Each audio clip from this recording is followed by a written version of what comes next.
అన్నం పరబ్రహ్మ స్వరూపం. అన్నం లేనిదే ఈ భూమిపై ఏ ప్రాణి జీవించలేదు. మనకు 3 పూటల ఏ లోటు లేకుండా అన్నం దొరకడం అంటే ఆ కాశీ అన్నపూర్ణ అమ్మవారి అనుగ్రహం తప్పనిసరి కావాలి. సాక్షాత్ షిరిడీ సాయినాథులు వారు కూడా స్వయంగా వండి భోజనం పెట్టేవారని మనం సచ్చరిత్రలో చదువుకున్నాం. చరిత్రను పరిశీలిస్తే త్రేతాయుగం, ద్వాపర యుగాల్లో యజ్ఞ యాగాదులు, తపస్సుల ద్వారా మనుషులు మోక్షం పొందారు.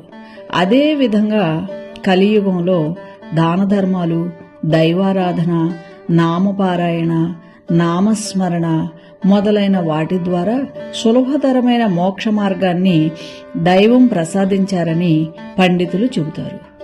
ఆధ్యాత్మిక మార్గంలో ఉన్నవారికి అన్నదానం ఒక పవిత్రమైన అర్పణగా భావించడం భారతదేశంలో కొన్ని వేల సంవత్సరాలుగా ఉన్న ఒక గొప్ప సంస్కృతి. అయితే దాన ధర్మాల విషయంలో ఎవరికి వారు వారి సామర్థ్యం మేరకు చేసుకోవచ్చు. జలదానం, గోదానం, వస్త్రదానం, కన్యాదానం, భూదానం, అన్నదానం వంటివి విశిష్టమైనవి.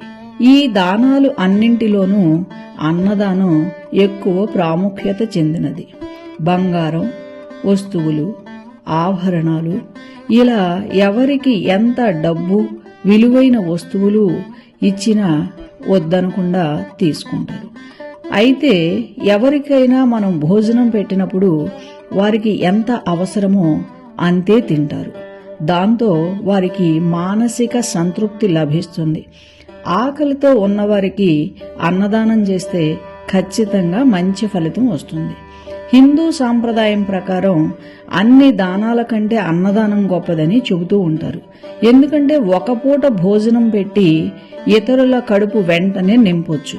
అంతేకాదు దీని వెనుక అనేక కారణాలున్నాయంట.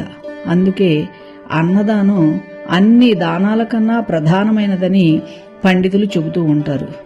అందుకే దానాల్లోకి అలా అన్నదానానికి ఎక్కువ ప్రాధాన్యత ఉంటుంది. అందుకే ఏదైనా శుభకార్యాలు, ధార్మిక కార్యక్రమాలు, ఆధ్యాత్మిక తీర్థయాత్రలకు వెళ్లేవారి ఆకలి తీర్చేందుకు చాలామంది అన్నదానం చేయటాన్ని మనం చూస్తూనే ఉంటాం. మనం ఏ దానం చేసినా తీసుకున్న వారికి కలగన తృప్తి అన్నదానంలో కలుగుతుంది. నలుగురికి అన్నం పెట్టేటప్పుడు కలిగే సంతృప్తి చెప్పలేనిది. అన్నం తినేటప్పుడు తినే పదార్థాలను వృధా చేయకుండా అన్నాన్ని గౌరవిద్దాం. అన్నం పెట్టి నలుగురిని ఆదరిద్దాం.